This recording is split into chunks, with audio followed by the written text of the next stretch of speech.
I never would have guessed you could be so cruel. If this is where talking gets me, then forget it. I'll risk a fight. What are you trying to do?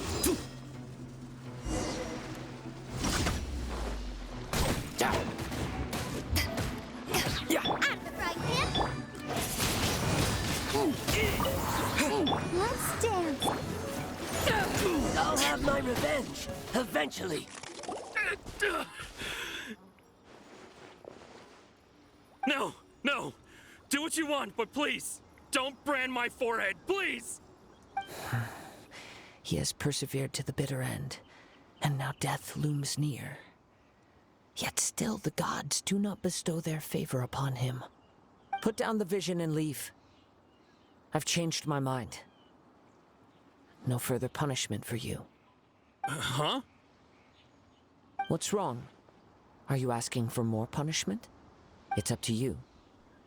Such willingness is commendable, and fits the way of the samurai.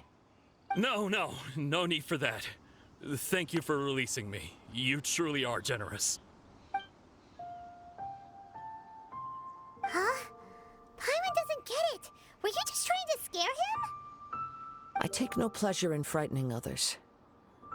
I was just testing all possibilities while the vision remained in his hands.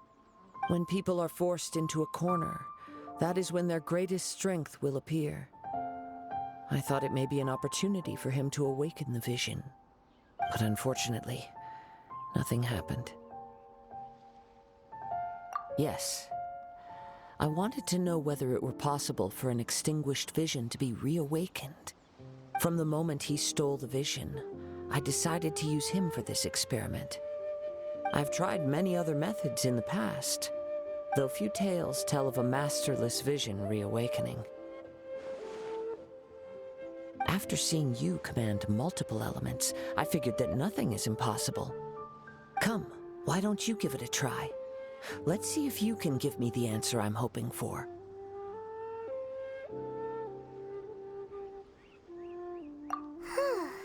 The vision didn't seem to respond at all.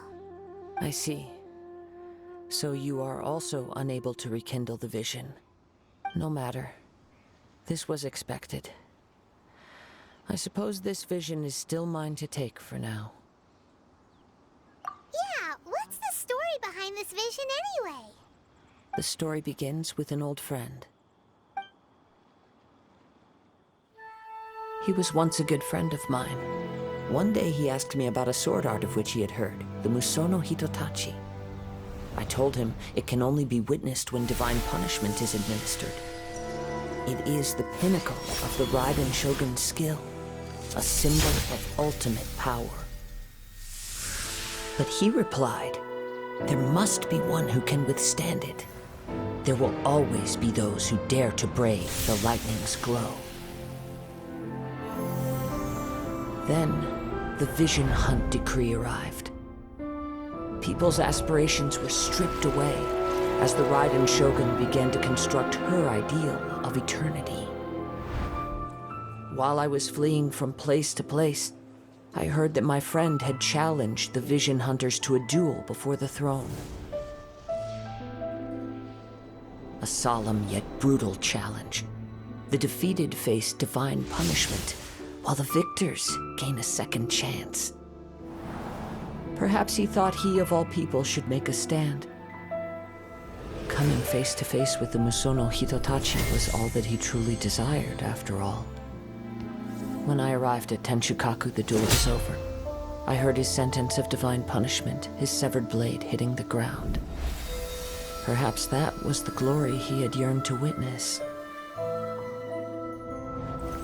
In his last moments, what expression was on his face?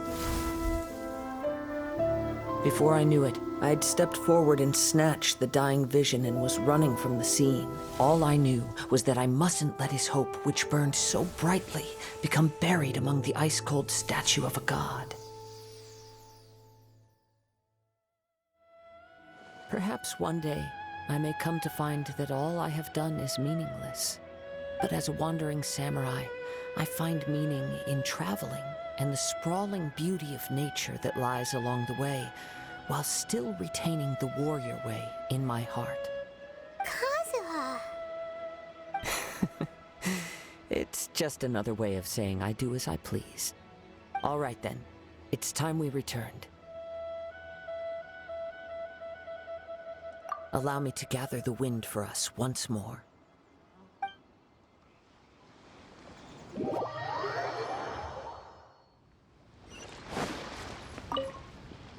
Huh? Did Beta leave already? Maybe she went back to her ship. If you're looking for the captain, she was summoned by Lady Ningguang. It seems that the Crux clash got out of hand this time and has attracted her attention. Captain Beidou was muttering something about Ningguang being a stick in the mud as she headed off to Liyue Harbor. It's not unusual for those two to be at odds with one another. But still, Captain Beidou was disappointed she didn't get to witness the crowning of the new champion. She had been looking forward to it for quite some time. The one who stole the vision was originally to be this hero's opponent in the final round. He knew he stood no chance of winning the match, thus the wicked idea of stealing the prize took hold in his mind. In which case, the Crux clash comes to a clear-cut conclusion. Huh? So that's what happened?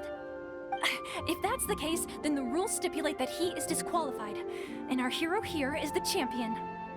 Paimon thought we'd win and all, but not like this. It doesn't matter.